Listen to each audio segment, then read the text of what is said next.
What's happening, folks? Back with another reaction. Back to start going through The Glove, aka Robert Smith of The Cure and Stephen Severin of Siouxsie and the Banshees.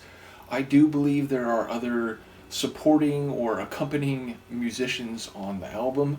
But yes, big shout out to Nikola for sending this over, and I know there were a couple people who mentioned it in, I think, both the Cure deep dive and the Siouxsie deep dive, certainly the Cure one. In any case, this is from 1983, so it'll be nice to go through this as I'm going through the Feast album by The Creatures. But yes, the first track on this album, make sure I have this right, Like an Animal.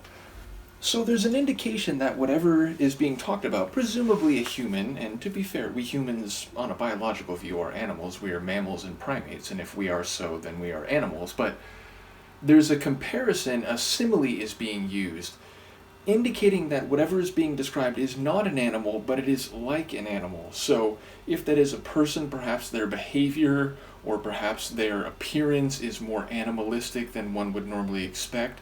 Perhaps it's a larger metaphor that's not even so much about a person's appearance or particular behavior, but maybe it's a statement about humans more broadly. Either way, I'll see what I can catch on the first listen, but given that I don't necessarily expect lyrical focus or tendencies to automatically be just like The Cure or just like Siouxsie and the Banshees, we'll have to see what I can pick up on a first listen.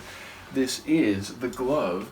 The track is Like an Animal, and it's the first tune on their 1983 album Blue Sunshine.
insane. So, okay.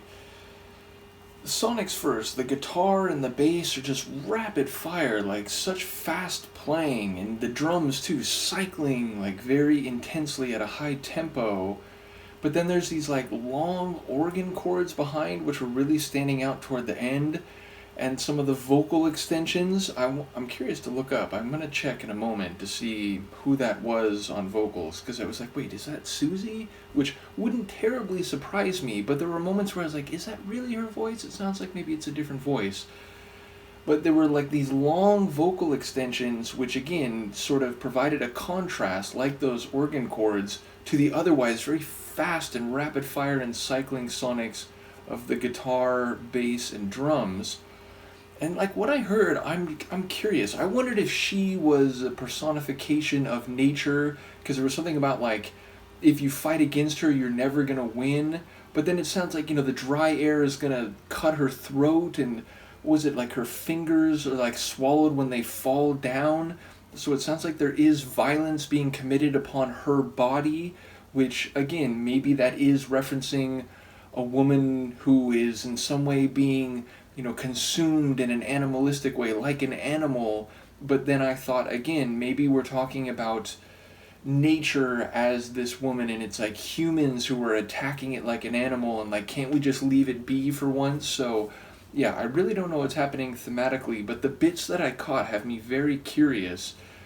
And again, like, I just did a reaction to The Creatures, and the opening tune, Morning Dawning, was a very different tune sonically, but I wondered again at like, are we making like personified references to nature? Is this, part of some allegory? Is this, like a, humans, like a broader statement about humans and ritual and so on? So I really wonder in both respects what's happening lyrically. I look forward to the comments, but yeah, just a really intense and dynamic and frenetic sort of track, which again is sort of the like stark day and night opposite of the opener for the Creatures album, which again was a more like austere and almost like score, like chant like music rather than a proper song in a sort of 80s pop sort of way.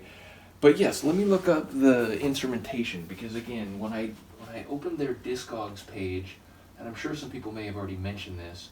Okay, so Smith is on guitar, keyboards, and vocals, but surely that wasn't... Okay, special guest singer Jeanette Landray, so that's probably who we heard there. Give me one moment just to confirm that. And normally when you open like the first LP version, it doesn't say specifically, because sometimes it does it like track by track, but I'm just going to include, or assume, until someone corrects me, that we heard Jeanette Landray there on vocals, who apparently, it says here, Jeanette Landray was a friend of Budgie's. Okay, so again, the like multiple connections here, all of them sort of twisting back to Siouxsie and the Banshees.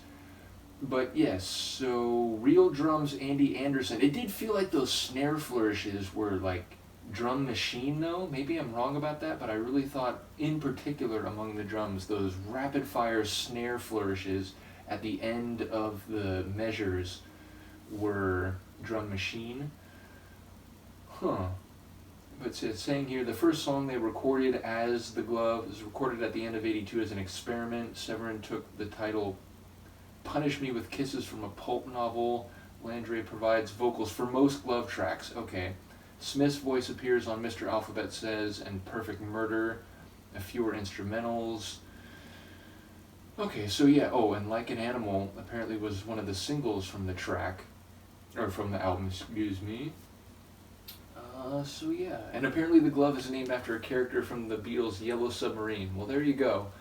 But yeah, ultimately, I am curious what was happening lyrically there, because, I heard bits and pieces, and it seemed like some of the lines, even though they were very visual, could indeed be metaphors, whether about nature or otherwise, so... Yeah, really crazy opener. Curious to hear what people have to say. Thank you again to Nikola for sharing, and I will see you next time. Peace.